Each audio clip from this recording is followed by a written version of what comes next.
सुनाई, पुल वाली कहानी। आप कहानी सुनाते, मैं सूत्र देता हूँ, बस अंतर इतना है। आप कहानियां बहुत सुनाते हैं और मैं केवल सूत्र देता हूँ। मैं फिर सूत्र दे रहा हूँ। जिस समय एक महापुरुष ने एक बलि का वध कर दिया, बहुत बलशाली योद्धा है वो, और वध कर दिया, और जब उसकी पत्नी आई उसने रुदन किया। मैं जोड़ रहा हूँ और केवल ग्रंथ के कथानक से, ये नहीं पुल बनाया वो घर बनाया ना। जब वो स्त्री रोने आई और रोने लगी तो महापुरुष ने कहा कि ये जो शरीर है ये अधम है और ये जड़ है। तो उसने कहा क्यों? तो उस महापुरुष ने, उनके वचन है, छित जल पावक गगन समीरा और पंच रचित यह अधम शरीरा।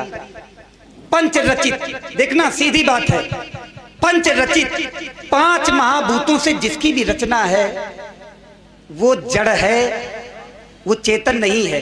और धनुष, मैं अपनी बात को पुनः वही कह रहा हूं, मैं बात बदलता नहीं हूं। धनुष जब तक शंकर जी से जुड़ा रहा, जब तक शंकर जी से जुड़ा रहा तब तक धनुष जड़ नहीं था, और शंकर जी से जब अलग हुआ तो जड़ हो गया। अलग क्यों हुआ वो कहानी आप जानते हैं। एक बार देवताओं के मन में ये भाव आया कि भगवान विष्णु में और शंकर जी में श्रेष्ठ कौन? नहीं, अब एक बात हो जाए, एक दो कथाएं ना सुनाओ। नहीं जुड़ रही ना।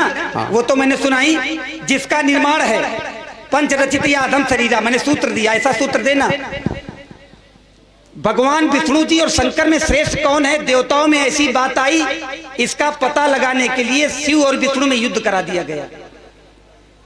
जब युद्ध करा दिया गया तो भगवान विष्णु की एक हुंकार से ये धनुष जड़ हो गया, स्तंभित हो गया।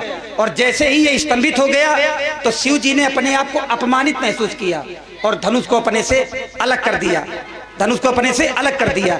जब कोई अपने ईश्वर से अलग हो जाएगा तो वो भी जड़ हो जाता। एक बात बताओ, हम लोग ईश्वर के अंश हैं, जितने लोग बैठे हैं ईश्वर के अंश हैं कि नहीं है? लेकिन जब हम ईश्वर से अलग हो गए तो भूमि परत बा ढाबर पानी और जनु जीवई माया लपटानी। माया है जड़, और जैसे ही हम ईश्वर से अलग हो जाते हैं हम भी जड़ हो जाते हैं। तभी कोई कहता है एक मैं मंद मोह बस कुटिल हृदय अज्ञान और पुण्य प्रभु मोई बिसारे। अरे मैं भूल जाऊं तो ठीक है, लेकिन कहीं ईश्वर भूला सकता है? मैं जड़मती, मैं भूल सकता हूँ। एक स्त्री है वो भगवान से कहती है अधम जाति में जड़मती भारी। हम भी चैतन्य हैं, लेकिन जब हम उस चैतन्य सत्ता से अलग हो जाते हैं तो हम भी जड़ हो जाते हैं। भूमि परत डाबर पानी जनु जीवई माया लपटानी। बात फिर वही है, धनुष जड़ है, क्योंकि धनुष, आपने भभूत की बात कही कि भभूत शंकर जी के बड़ा लंबा हो गया। अरे बड़ा लंबा आपने लंबा आना हम नहीं किया, बहुत ही गहन धीरे से चल रही है और बड़ा ही समाज भी आनंद ले रहा है, दर्शकों को भी बड़ा सुख प्रदान कर रहे हैं। दोनों ही भगवान सुंदर संवाद पर प्रभावित हुए हमारे, और आपके मध्य में बैठे आप हैं भैया श्री श्याम शुक्ल। आपने 100 पुष्प मुद्राओं से दोनों ही भगवानों का पूजन किया है, और इसी क्रम में आप हैं भैया श्री गुड्डू मिश्रा जी। आपने भी 100 पुष्प मुद्राओं से दोनों ही भगवानों के चरणों की पूजा की है। और इसी के क्रम में आप लक्ष्मण जी के अभिनेता प्रवीण जी त्रिपाठी, आपने 20 पुष्प मुद्राओं से दोनों ही सुपात्रों का पूजन किया है। और इसी के क्रम में आप हैं भैया श्री राम मिश्रा पारा, आपने 100 पुष्प मुद्राओं के द्वारा दोनों ही भगवानों के चरणों का पूजन किया है। और बड़ा ही सुंदर संवाद दोनों के मध्य चल रहा है। इसी क्रम में आप हैं, और आप है भैया विनोद अवस्थी एडवोकेट मैथा तहसील। आपने भी 100 पुष्प मुद्राओं से दोनों भगवानों का पूजन किया है। बड़ा ही सुंदर संवाद है, यात्रा बहुत गहन हो रही है, इसको थोड़ा और अगर सरल किया जाए। इसी क्रम में आप है भैया पप्पू पाल जी, आपने भी 50 पुष्प मुद्राओं से दोनों ही भगवानों का पूजन किया हुआ है। माडा निवासी हैं, हाँ, इन्होंने भी दोनों ही भगवानों की पूजा की है। श्रद्धेय परशुराम जी। हाँ देखो और सरल हो जाएगा। जड़ और चेतन की चर्चा हो रही, जड़ क्या है चेतन क्या है? तो ये शरीर जड़ है, बिल्कुल, आत्मा चेतन है, मानते हो? हाँ। और जैसे किसी के यहाँ कोई मर गया, चलो और सरल हो जाए, ये ज्यादा हो सकता है तुम्हारी समझ में आ जाए। किसी के हाथ कोई मर गया, हटाओ इनको। अब जो मर गया है उस शरीर के प्रति लोग रो रहे हैं कि आत्मा जो निकल के चली गई उसके प्रति लोग रो रहे हैं? हटाइए, चलो चलो। जो शरीर मृत पड़ा हुआ है उसके प्रति लोग रो रहे हैं, या जो चेतन था चला गया उसके प्रति लोग रो रहे हैं? ध्यान देना, बड़ी गहन बात है।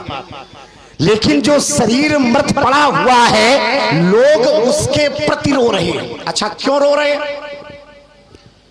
क्योंकि जो चेतन था उसने समाज में रह करके, जब वो जीवित था, जब वो चेतन था, जीवित था, तो उसने समाज में रह करके इस शरीर के माध्यम से अपना व्यवहार बनाया है, ना कि चेतन ने बनाया है। ध्यान देना, चेतन ने अपना व्यवहार नहीं बनाया है, उस जड़ रूपी शरीर ने अपना व्यवहार बनाया है। और जब वो जड़ रूपी शरीर इस पृथ्वी पर पड़ा है और चेतना यहां से चली गई है, तो हम सभी इसलिए रोते हैं क्योंकि हमारे संबंध उस जड़ रूपी शरीर से है, ना कि उस आत्मा रूपी चेतना से। ऐसी बात कर रहे हो? तो यहां पर क्या बड़ा है भाई? ये परमात्मा सत्ता से जोड़ो तब तो ठीक है, लेकिन ये जो प्रारंभिक दौर से तुम जोड़ रहे हो, है ना, दो मत है, लोक मत है, वेद मत। तो जरा विचार करो, हमारा जो संबंध है उस शरीर से संबंध है। कोई हमारा भाई है तो कोई पिता है, कोई चाचा है तो कोई बाबा है, कोई पुत्र है, कोई नाती है, लेकिन उस आत्मा से हमारा कोई संबंध नहीं है। जो मृत शरीर पड़ा है उसके प्रति हमें संबंध है, हम उसी के प्रति रोएंगे और उसी के प्रति बिलखेंगे। इसलिए यहाँ पर जड़ की महत्ता है और कहीं कहीं पर चेतन की महत्ता है, केवल स्थान परिवर्तन हो जाता है। ऐसी बात कर रहे हो? वही बात 4 बार 5 बार 10 बार ला रहे हो, जड़ क्या है, चेतन क्या है, जड़ क्या है, चेतन क्या है, उसमें निष्कर्ष नहीं निकल पा रहा है। ये स्थानांतरित बात है। जैसे भगवान शंकर ने मैया सती से कहा, एहि तन सती भेंट मोहि माही, मोहि नाही, शिव संकल्प कीन मन माही, और एहि तन सती भेंट मोहि नाही। इस तन से, शरीर से, अब सती से दूसरी भेंट होने वाली नहीं है। लेकिन जब मैया सती ने दक्ष के यज्ञ में जाकर के अपने शरीर को आत्मदाह कर लिया, तो भगवान शंकर ने देह का परित्याग जब कर दिया था तो देह के प्रति नहीं रोए थे, पवित्रता है आत्मा से, तो सती की पवित्रता रूपी आत्मा से प्रेम के कारण दक्ष के यज्ञ को ध्वंस कराया। वहां पर चेतन है। तो ये स्थान स्थान की बात है। संसार में जड़ का महत्व है, लेकिन पारमार्थिक लोक सत्ता में वहां पर चेतन का महत्व है। इसलिए अगर परशुराम को तुम महापुरुष मान रहे हो तो हमें चेतन समझ ले हो, और लक्ष्मण है जीव तो ये है जड़। क्यों भाई? लक्ष्मण है जड़ और परशुराम है चेतन, तो परशुराम सर्वज्ञ। ये समझो तो, क्योंकि अभी थोड़ी देर पहले तुमने कहा था कि महापुरुष की वाणी अचल होती है और परशुराम लक्ष्मण की दृष्टि में महापुरुष हैं। तो बेटा हम हैं चेतन और लक्ष्मण है जड़। तो लक्ष्मण रूपी जड़ का यहाँ पर कोई मूल्यांकन करने वाला नहीं। ईमानदारी तो ये है कि लक्ष्मण को कोई फूटी आंखों देखने नहीं चाहिए, यही सही है। लक्ष्मण को कोई फूटी आंखों देखने नहीं चाहता है, लेकिन हाँ, लक्ष्मण की महत्ता तब बढ़ गई है जब वो परशुराम के साथ संवाद का अन्वेषण कर रहा है, तो लक्ष्मण की महत्ता बढ़ गई है, नहीं तो लक्ष्मण की कोई महत्ता होने वाली नहीं थी। ये जो लोग बैठे, ये जब लोग अपने घर से चले होंगे तो मार्ग में किसी ने पूछा कहां जा रहे हो, बोले परशुरामी देखने जा रहे हैं। परशुरामी देखने जा रहे हैं, देखो परशुराम का महत्व है।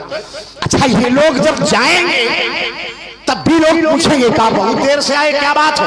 बोले क्या बताया जाए, परशुरामी 12 बजे तक होती रही। भाई लक्ष्मण का कोई मूल्य नहीं।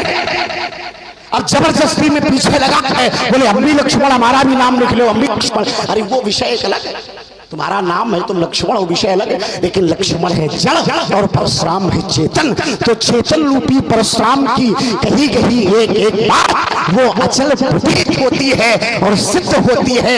इसलिए लक्ष्मण परशुराम के किसी भी वार्ता पर लक्ष्मण का छिद्रान्वेषण प्रस्तुत नहीं होना चाहिए। ये जड़ और चेतन की बहुत चर्चा हुई जी। इसके पश्चात दूध का दूध पानी का पानी अलग। देखिए बात कुछ है, और चूंकि पंडित जी कथा बहुत सुनाते हैं, है ना, तो कथा की जो आदत है वो आदत निकल के आ गई। आदत आपने शब्द देखो, शब्द पर चिंतन नहीं, विद्वान आपने बात कुछ है, महत्व बताने लगे जड़ चेतन का। हमने जड़ चेतन के महत्व की कोई चर्चा नहीं की। आपने जो बात कथानक में कही मैं सूत्र में किए दे रहा हूं। जिसकी चेतना व्यवहारिक है, जिसकी चेतना व्यवहारिक है उसके लिए जड़ का भी महत्व है, लेकिन जिसकी चेतना आध्यात्मिक है, जो आत्मबोध में स्थित है, वो चेतन को महत्व देता है, जड़ को महत्व नहीं देता है। हमारी ये कोई बातें नहीं थी, बात फिर वही है, इसके बाद इस पर कोई चर्चा नहीं होगी। जिसका भी निर्माण है वो विनष्ट होगा, क्योंकि ये संसार दो से चलता है। अगर जन्म है तो मृत्यु है, अगर निर्माण है तो विध्वंस है, अगर प्रेम है तो क्रोध है, स्वर्ग है तो नरक है, काशी है तो मगहर है ना। काशी में कहते मरने से लोग शिव पद प्राप्त करते हैं और मगहर में मरने से नरक मिलता है। ये संसार दो से चलता है, काशी मग सुरसरी क्रम नासा, मई मारो मई देव गवासा, है ना, सरग नरक जहां लग व्यवहारू। तो ये संसार द्वैत से चलता है, और संसार की परिभाषा भी यही है जो द्वैत पर आधारित है। इसलिए संसार भी जड़ है जिसका निर्माण है। और देखिए जितने लोग बैठे हैं, इस संसार का निर्माण है कि नहीं है? ब्रह्मा ने निर्माण किया कि नहीं किया? तो सीधी बात है, निर्माण जिसका भी है, संसार का भी निर्माण है, तो संसार जड़ है, लेकिन जो संसार को बनाने वाला है उसका किसी ने निर्माण नहीं किया है। आप महत्व की चर्चा कर रहे हो, महत्व पर थोड़ी था, महत्व सबका है। और देखिए ये शरीर है तो जड़, लेकिन जब इस शरीर में जीवात्मा रहता है तो इसी शरीर को कहा गया साधन धाम मोक्ष कर द्वारा, और पाए ही न जई परलोक सवारा। जब इस संसार में वो चेतन है इस शरीर में तो साधन का धाम है, और जब वो निकल गया तो इसका मूल नहीं रह जाता, ये फिर अधम हो जाता है। दोनों का महत्व है, लेकिन चेतनाओं पर जिसकी चेतना अभी व्यवहार जगत में है उसके लिए जड़ का महत्व है, और जो आत्मबोध से युक्त है वो चैतन्य को बल देता है, जड़ता को नहीं। और दूसरी चीज आपने कहा, आपने एक बात और रह गई, फिर इसके बाद धारा बदली जाएगी। आपने कहा परशुराम जी महापुरुष हैं, आपने कहा परशुराम जी महापुरुष हैं। देखिए महापुरुष व्यक्ति नहीं होता, महापुरुष की एक स्थिति होती है, और उसका सूत्र क्या है? विजय जी बैठे हैं, धर्मे रतः यह सह महापुरुषा इति कथ्यते। जो सदैव धर्म में रत है, जिसके द्वारा सदैव धार्मिक क्रियाकलाप ही किए जाते हैं, ऐसा व्यक्ति महापुरुष है। और जब किसी व्यक्ति में या महापुरुष में क्रोध आ जाए तो वो भी अपनी स्थिति से गिर जाता है। खोजत कतहु मिले नहीं धूरी, और करे क्रोध जिम धर्म ही दूरी। क्रोध व्यक्ति को धर्म से दूर ले जाता है, क्रोध व्यक्ति को ऐसी स्थिति में ले जाता है कि व्यक्ति अपने स्थान से गिर जाता है। नारद जी महापुरुष हैं, लेकिन जिस समय नारद जी ने भगवान पर क्रोध किया, भले भवन तुम बहन दीना पाओगे फलापन कीना, डाकी डाकी परिचय सब काहू, तो नारद जी भी अपनी स्थिति से गिर गए और भगवान से क्षमा मांगी। तो बात केवल इतनी है, महापुरुष आप हो जाएंगे और होंगे, लेकिन जब आप ये क्रोध दूर कर लेंगे हो जाएंगे। बिल्कुल लक्ष्मण कह रहा है जो धर्म में रत हो वो महापुरुष, यही तो कहा है। जो धर्म में रत हो वही महापुरुष है। भगवान शंकर धर्म की मूल है, धर्म की जड़। मूलम धर्म तरोर विवेक जलधे पूर्णेन्दुमानंदतम वैराग्याम मुझ भास्करम गगन ध्वांतापहम तापहम मोहाम भोधर भूग पाटन विधोष संभवम शंकरम और वंदे ब्रह्म कुलम कलंक समनम श्री राम भूप प्रियम। इसकी पहली पंक्ति मूलम धर्म तरोर विवेक, धर्म की जो जड़ है वो भगवान शंकर है और उसी धर्म की जड़ के लिए परशुराम मिथिला में भगवान शंकर के पक्ष से धनुष तोड़ने वाले का विरोध कर रहे हैं। तो हम तो धर्म के लिए लड़ाई लड़ रहे हैं, तो महापुरुष हैं। ये कैसे बात तुम काट रहे हो? रुकिए, रुकेंगे? हाँ रुक गए। अरे तुम रोको फिर हम रुकेंगे। भगवान शंकर धर्म की मूल है। अब देखिए यही विचार करने की आवश्यकता है, किस धर्म की मूल है भगवान शंकर, किस धर्म की मूल है? धर्म की मूल है, लेकिन किस धर्म की? और एक मैं चौपाई पढ़ रहा हूं, अगर भगवान शंकर धर्म की मूल है तो धर्म की मूल फिर किसी एक को होना चाहिए। जो न होत जग जन्म भरत को और सकल धर्म धुरी धरणी धरत को। हाँ पहुंच गए। अरे बिल्कुल। अरे अच्छा सुनिए, इतनी लंबी छलांग। हाँ वहां भरत को सुनी चलाई, अकेले नहीं लड़ पा रहे। भगवान शंकर अगर धर्म की मूल है, भगवान शंकर धर्म की मूल है, किस धर्म की मूल है? अरे तुम्हारे यहाँ सब झूठा है। भगवान शंकर का जो धर्म है तुम्हारे यहाँ सब झूठा है। जैसे उपद्रव न किया करो बीच में। उपद्रव ये उतारो का उपद्रव तुम्हारे यहाँ सब झूठा। फिर वही मैं सुनता हूँ। सुनो सुनो, जाके रुक जाओ, जाके सुमिरन ते रिपुनासा और नाम शत्रुघ्न वेद प्रकाशा। अब पूछा जाए शत्रुघ्न ने किस राक्षस को मारा?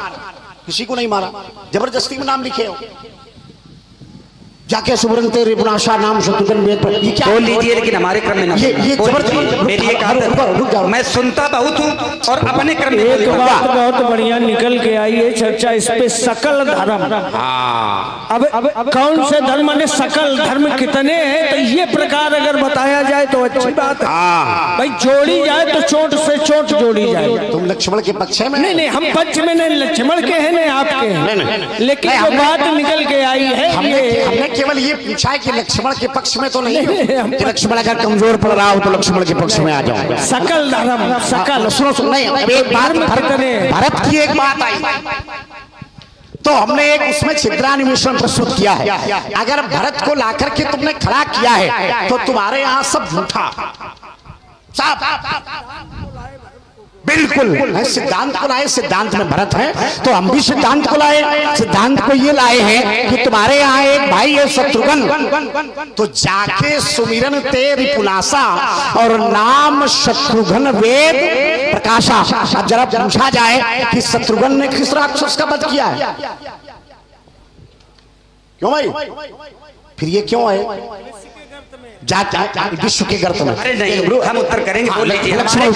बस हमारे क्रम में ना बोलना। बस तुम ना बोला करो। लक्ष्मण विद्वान है, लक्ष्मण के सभी बातों का उत्तर है लक्ष्मण के पास। अच्छा, अब जब तुम भरत को लाए हो तो विश्व भरण पोषण कर जोई और ताकर नाम भरत अस हुई, तो यहाँ प्रमाणित हो रहा है कि तुम्हारा जो भरत है वो भगवान विष्णु से संबंधित है। तो आखिरकार ये दोहरा जो मापदंड है। अच्छा, धर्म की बात अभी देखो एक आई है, धर्म धर्म की श्रेणी बताओ। तो हमने ये कहा था कि मजबूती से एक बात रखी थी कि भगवान शंकर धर्म की मूल है, धर्म की जड़ है, और उस धर्म की जड़ के पक्ष में खड़े होकर के परशुराम धनुष तोड़ने वाले का विरोध कर रहे हैं। इसमें अंतर कहा? केवल ये बात, इसको घुमाओ नहीं। मैं फिर रुका हूं, तुम्हारे पास उत्तर है तो लाओ। बस बीच में ना बोलिए। बिल्कुल नहीं बोलेंगे। आपने कहा भगवान शंकर धर्म की मूल है, भगवान शंकर धर्म की मूल है, तो मैंने ये कहा कि भगवान शंकर किस धर्म की मूल है? देखिए फिर समझिए, अगर थोड़ी सी बुद्धि लगाइए। समझाओ। ब्रह्मा, विष्णु, महेश, ये तीनों पद हैं और इन पे प्रतिष्ठित जो भी शक्ति है उसके सबके अपने अपने धर्म हैं। ब्रह्मा का धर्म क्या है? ब्रह्मा का धर्म है जन्म देना, ये उनका धर्म है। ब्रह्मा के धर्म में कभी विष्णु आक्षेप नहीं करते। और विष्णु जी का धर्म क्या है? विष्णु जी का धर्म है पालन करना। विष्णु जी के धर्म में कभी भी शंकर जी आक्षेप नहीं करते। और शंकर जी का धर्म क्या है? विनाश करना। हर देवता धर्म से युक्त है। अगर आप धर्म तरोड़ जलते शंकर जी को मानोगे तो विष्णु जी को क्या मानोगे? क्या विष्णु जी धर्म से रहित हैं? इसीलिए मैंने कहा था कि शंकर जी चिल्लाओ नहीं, चिल्लाओ नहीं, बीच में मत बोलो, बीच में मत बोलो। इसीलिए मैंने कहा था अगर शंकर जी धर्म की मूल है, अगर शंकर जी धर्म की मूल है तो किस धर्म की मूल है? शंकर जी संहारक धर्म के मूल हैं। शंकर जी का अपना धर्म है। शंकर जी संहार करते हैं, विष्णु जी पालन करते हैं और ब्रह्मा जी जन्म देते हैं। एक सिद्धांत को हर जगह फिट ना करो, फिट ना करो। एक ही चाबी से, एक सिद्धांत को हर जगह फिट ना करो। एक ही चाबी से हर ताले नहीं खुलते। नहीं खुल जाते। एक चाबी से हर ताले नहीं खुलते, सब खुल जाते हैं। हमारे पास ये बड़ी वाली चाबी है। आपका प्रश्न, हमारे पास ये बड़ी वाली चाबी है। इससे हमने बड़े बड़े ताले खोले नहीं, तोड़े हैं। अब एक ही चाबी से खुल जाते हैं सब। हमें दूसरे की आवश्यकता नहीं। ये जो सुरक्षित है चाबी।